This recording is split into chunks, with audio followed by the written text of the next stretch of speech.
The rain was falling hard that evening, beating against the window like it wanted to break through, and maybe that was fitting because that's how my heart felt inside, like it was being pounded again and again until it would finally shatter.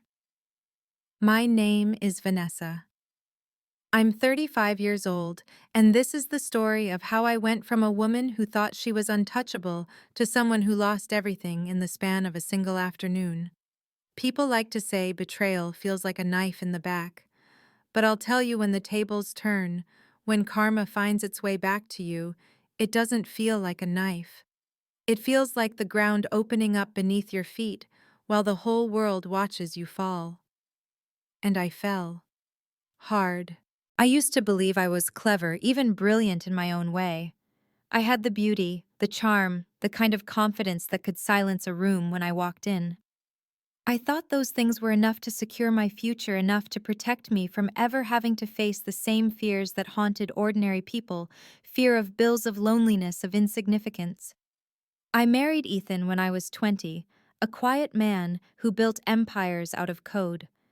He wasn't flashy, not the type to whisk me off to Paris for the weekend or drape diamonds around my neck, but he had this determination, this discipline that I convinced myself would make him great. And I was right.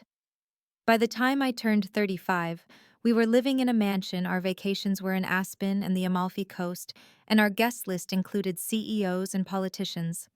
I told myself I deserved it. I told myself I was the reason he worked so hard, that without me, he wouldn't have had the fire to chase success. But deep down, if I'm honest, I knew the truth. Ethan didn't live for me. He lived for his work. And somewhere in that gap between his devotion to his empire and my hunger for attention, everything began to unravel. I started telling myself little lies: that I was lonely, that I deserved more, that if Ethan couldn't give me the excitement I craved, I had every right to look elsewhere. And so when Marcus came into my life, young, strong, the kind of man who looked at me like I was the center of the universe, I didn't resist. I welcomed him. At first it felt harmless, just stolen moments, like I was reclaiming a piece of myself Ethan had buried under late nights and glowing computer screens. But soon it became something else. Marcus didn't just make me feel alive, he made me dream. He whispered about Tuscany villas, about yachts on the Riviera, about a life where I didn't have to play second to a man's work anymore. And I believed him. Worse, I let him convince me that Ethan was nothing more than a stepping stone, a man whose wealth was my ticket to freedom. So I plotted. I smiled at Ethan over dinner while secretly planning his destruction. I kissed Marcus in our kitchen while whispering about divorce papers and settlements. I thought I was in control. I thought I was brilliant. I thought I was untouchable. The day we walked into that courtroom, I felt like a queen walking to her coronation. My attorney assured me I'd walk away with $500 million. I looked across the table at Ethan, gray-eyed, calm, quiet, and I saw only weakness. A man defeated. I signed those papers with a smile sharp enough to cut glass. I even winked at my lawyer, because in that moment I was certain I had won. But what I didn't know, what I couldn't have known, was that Ethan had already stripped me of everything I thought I was about to take. Every house, every investment, every piece of the empire I thought was mine had been shifted out of reach. And the prenup I'd laughed at 15 years ago, the one I barely skimmed before signing, came back like a ghost to haunt me. By the time the judge spoke the word zero, it was already over. All my dreams, all my plans, all the whispered promises I'd made to Marcus, they vanished in a single breath. I remember gripping the edge of the table, my nails digging into the wood, trying to steady myself as the world tilted sideways. My attorney was pale, fumbling, desperate to argue, but there was nothing to argue. It was done. I watched Ethan then. I looked for anger or smugness or some flash of revenge in his eyes, but there was nothing. Just emptiness. Like I wasn't even a person anymore. Like I was a ghost, passing through a man who had already erased me from his life. That was the part that cut the deepest. Not the loss of money, not the betrayal of Marcus, disappearing 2 days later when he realized I was worthless, not even the humiliation of crawling back to a tiny apartment and a boutique job that barely paid the rent.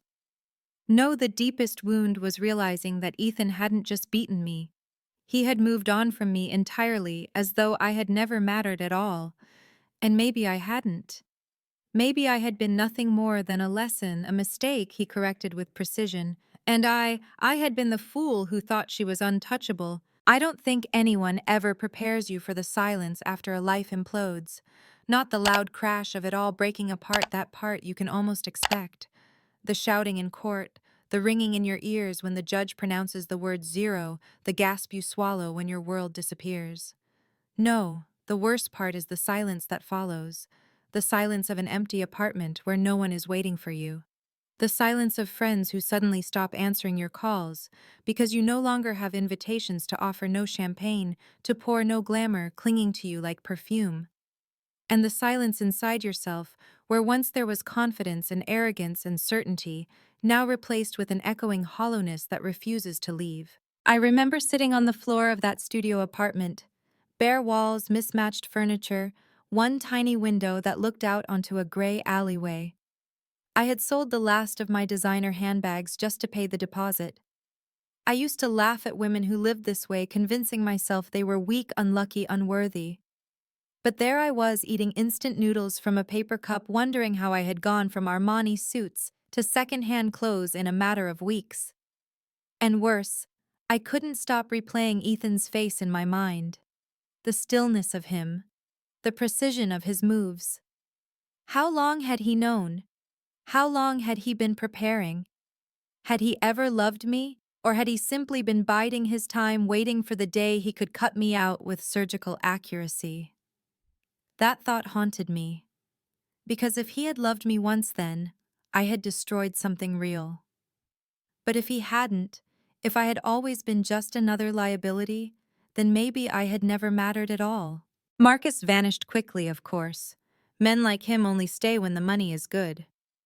2 days after the court ruling, he stopped replying to my texts. A week later, I saw him tagged in pictures with another woman, younger, prettier still, dripping in the kind of sparkle I used to wear like armor. I told myself I didn't care. But at night, when the silence pressed too hard, I would remember the way he used to call me my queen, and I would break all over again. The truth is, I wasn't mourning Marcus. I was mourning the life he represented, the life I thought I had already secured. And that realization cut deeper than anything else. My mother refused to take my calls. My friends, those women I used to gossip with over martinis, the ones who swore we'd always have each other's backs, suddenly had no time for me. It turned out their loyalty was never to me but to the image of me, to the wealth, the parties, the access. Without those, I was invisible. For the first time in years, I was forced to look at myself without the glittering distractions. And I didn't like what I saw. A woman who had built her identity on someone else's success. A woman who had mistaken greed for ambition, manipulation for power, and betrayal for freedom. I had told myself I was strong, but strength isn't taking what isn't yours. Strength is surviving when there's nothing left.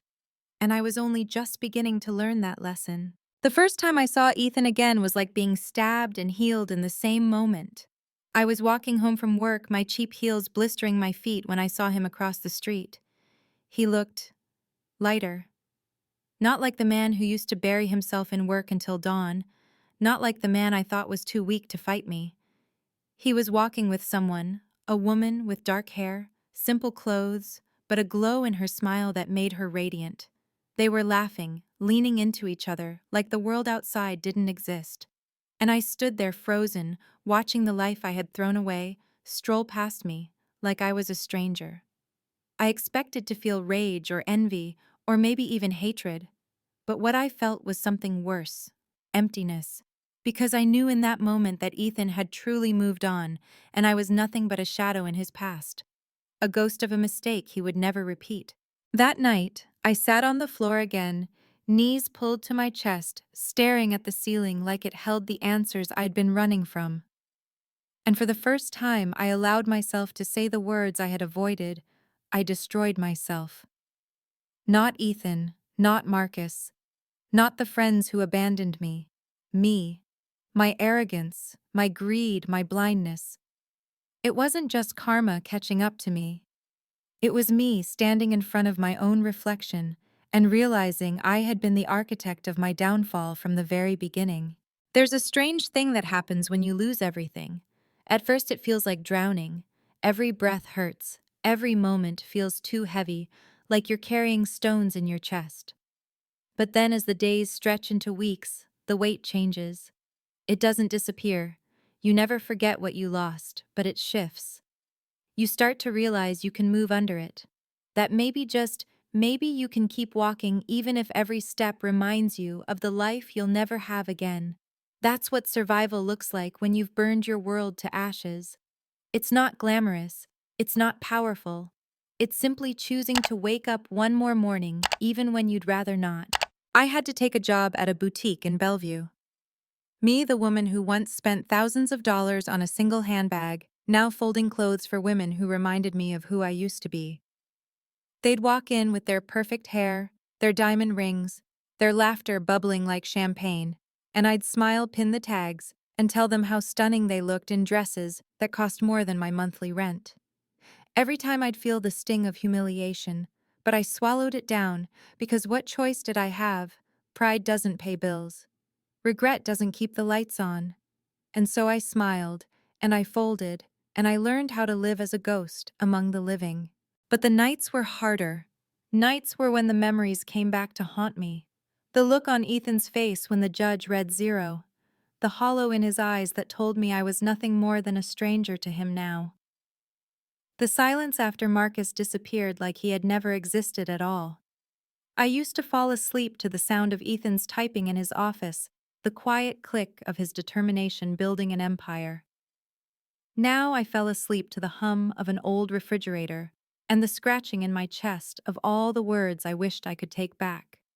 I thought about calling him sometimes just to hear his voice, just to ask if he ever really loved me. But what would I say? What could I possibly offer now I had already buried every bridge between us? And yet, beneath all the shame and the anger at myself, a small, sharp seed of something else began to grow. Not hope, no hope felt too clean, too soft. This was something harsher, a reckoning. For the first time in my life, I couldn't run from who I was. I had to look it straight in the eye. I had been greedy. I had been careless.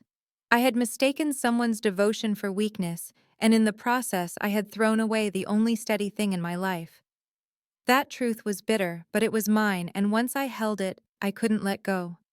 Because without it, I was doomed to repeat the same destruction. And I was so tired of destruction. One evening after closing up the boutique, I walked past a restaurant window and saw Ethan again. He was seated with that same woman, the one with the dark hair and easy laugh. They weren't dressed like royalty. There were no diamond bracelets glittering under the soft light, but the way they looked at each other was richer than any life I had ever known. Ethan reached across the table, touched her hand, and for the first time in years I saw him smile. Not the polite smile he used to give at business dinners, not the cold smirk he gave me in court, but a real unguarded smile. And it broke me, because I realized in that instant that all the money, all the power, all the games I thought I was winning, none of it mattered. What mattered was the thing I had tossed aside so carelessly: love, real love. The kind that survives storms, the kind that never needed yachts or villas or billion-dollar empires, the kind I had once been given freely and squandered for fantasies that crumbled the moment the money disappeared. I stood there until they left, watching them walk into the night together, their laughter floating behind them. I didn't cry. Not then. I just stood in the cold, letting the truth settle like ice in my bones. I had lost him. Not just his fortune, not just the life we built, but him, the man who had once chosen me, who had once loved me enough to build a future with me. And that was a debt I would never be able to repay. It's strange the way life humbles you. One day you're sipping champagne in penthouses, certain the world bends at your will, and the next you're sitting on a secondhand couch in a tiny apartment, staring at walls so bare they echo. For a long time, I resisted the lesson. I told myself I was the victim, that Ethan had been cruel, that Marcus had betrayed me, that the universe had punished me too harshly. But deep down in the quietest part of myself, I knew the truth. I wasn't the victim.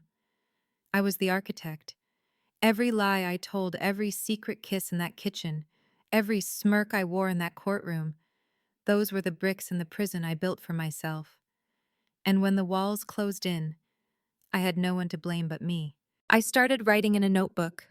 At first, it was just scribbles of anger, pages filled with words I couldn't say out loud: regret, shame, envy, rage. But the more I wrote, the more the anger turned inward. I began to see the patterns, the way I'd chased validation like it was oxygen, the way I'd confused luxury with love, the way I'd let greed hollow me out until there was nothing left but hunger.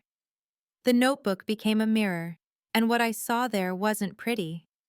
But it was real. And for the first time, I didn't look away. Work at the boutique was humiliating at first, but over time it became something else.